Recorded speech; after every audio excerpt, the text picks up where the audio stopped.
Hi guys! Welcome back to our channel.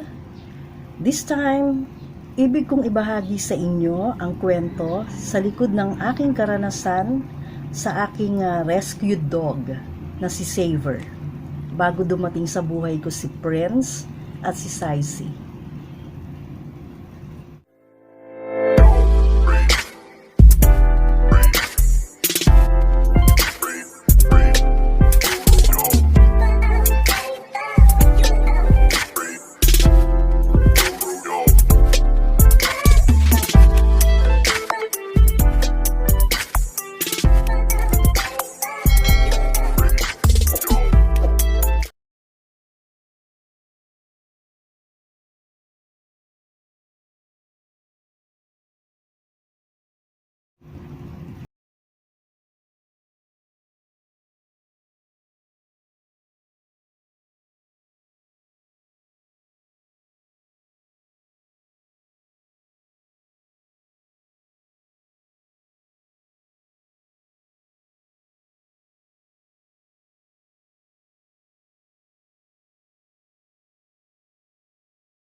But anyway, binilhan ko siya ng Bear Brand powder, tinimplahan ko, tapos pinainom ko sa kanya. Pero isang beses ko lang yung nagawa, kasi nga, nang time na na rescue ko siya, right afterwards, sumali at nag-join ako sa isang grupo ng mga stray dogs, basta sa mga kaasuhan. Nag-join ako doon. So, nag-research ako, na nagsaanuhan sila doon, yung nagsasangguni sila, nagsasabihan sila ng mga kung anong mga sakit ng kanilang aso, lahat. May napulot silang aso, mayroong mga ganitong aso, may nawala, may mga ganito. So nakabasa ako doon na ang aso ay hindi basta-basta binibigyan ng gatas. So anyway, nag-join ako sa grupo na yon.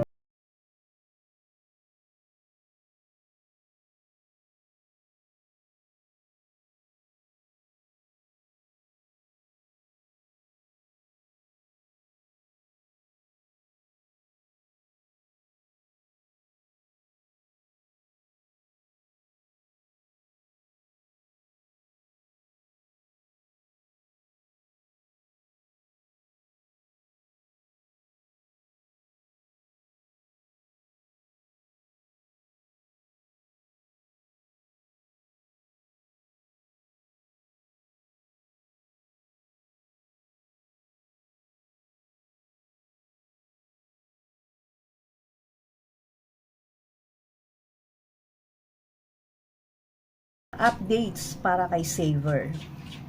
So, doon din ako natuto kung paano ko alagaan yung skin ni Saver.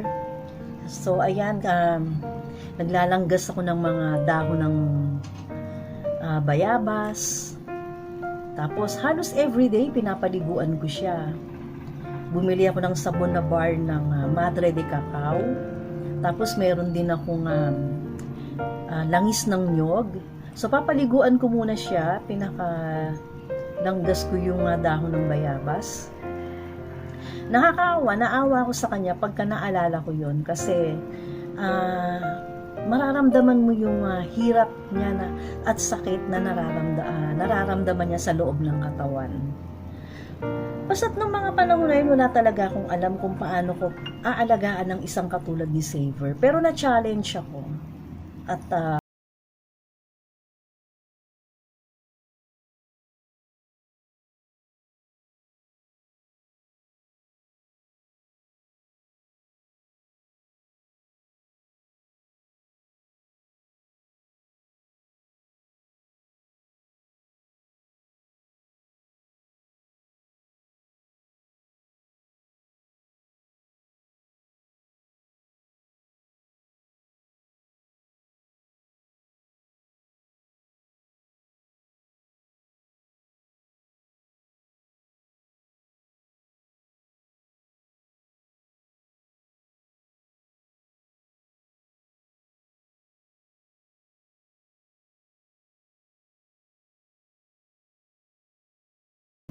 nakita ko talaga ang development nung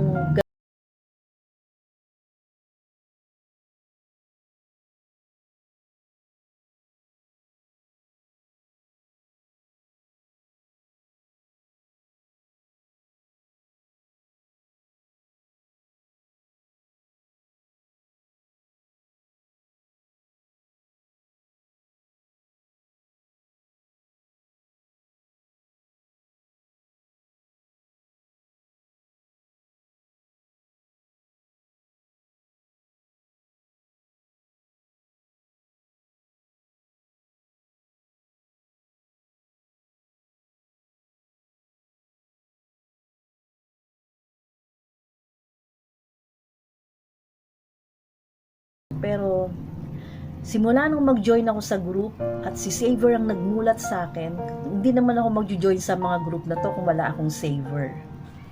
So, si Saver ang pinakaugat ng lahat.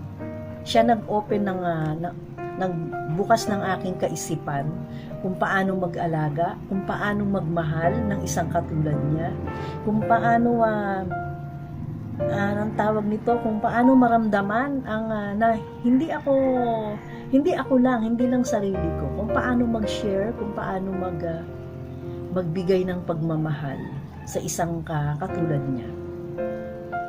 So, nagsimula noon ang aming karanasan, ang aming parang the rest is history. Ayan. So, medyo lumawak ang aking kaalaman pag may konting problema. So, nagre-research ka agad ako. Inaalam ko kung paano ba ito resolbahin, kung paano bang problema nito. Although hindi ko naman lahat siya na re-resolba kasi dahil nga kailangan talaga ng mas eksperto at mas professional na pag-a-assist. Kung paano magpurga, yan, pwede na rin naman natin gawin yan. Kung anong klaseng mga pagkain ang dapat ibigay sa kanila. So, ayun. Yun ang naging karanasan ko kay Saver. So, si Saver ang pinakaugat kung paano ako natutong magmahal sa isang katulad ni Saver.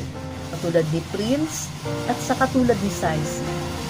At sa iba pang magiging alaga ko, kapag ayaw kong isipin, pero siyempre darating din yung time na yon na sila ay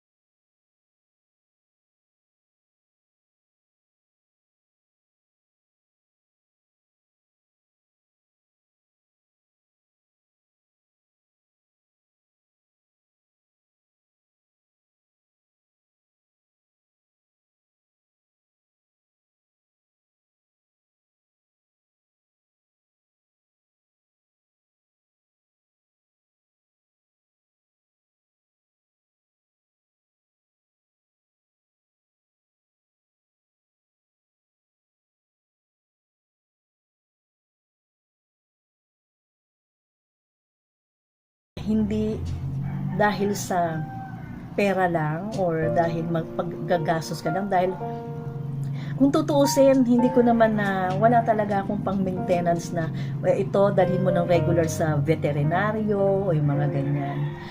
Pagmamahal lang at kausap si Saver. Pag meron akong nakikitang medyo hindi magandang pakiramdam niya, kinakausap ko.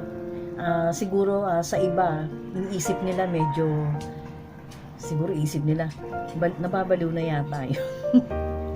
Pero napapansin ko pagka kinakausap ko, nararamdaman kong meron hindi maganda ang pakiramdam ni Saber. Nagiging maayos siya.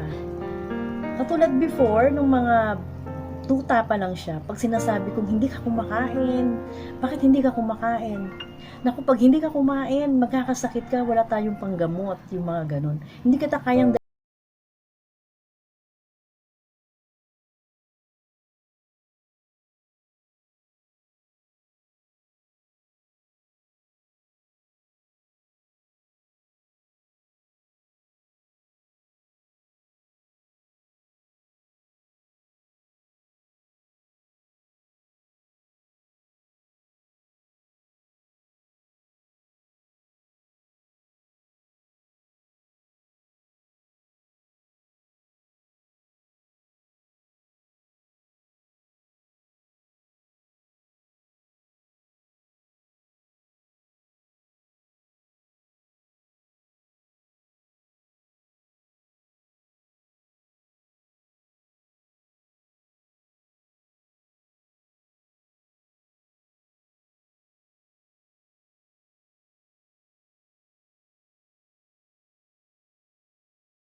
hayaan na kung kaya naman natin, huwag nating hayaan na ganun.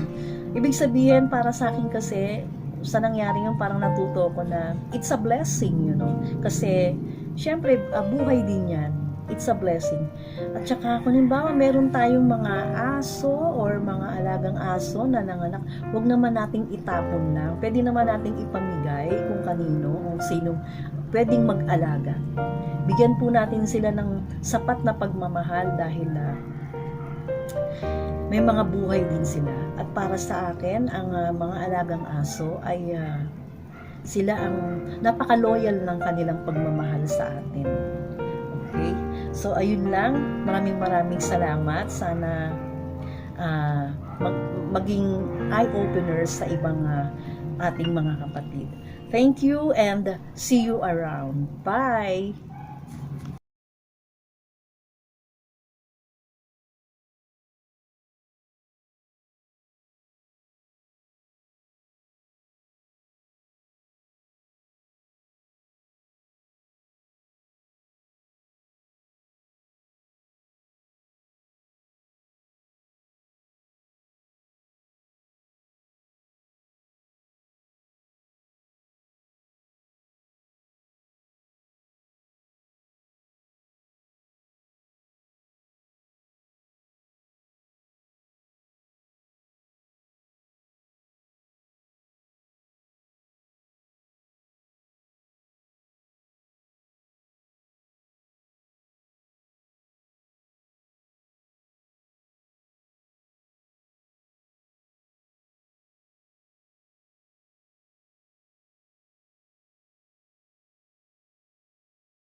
Please like, share, comment, and subscribe, and hit the bell button to be notified for more upcoming videos. See you on the next vlog.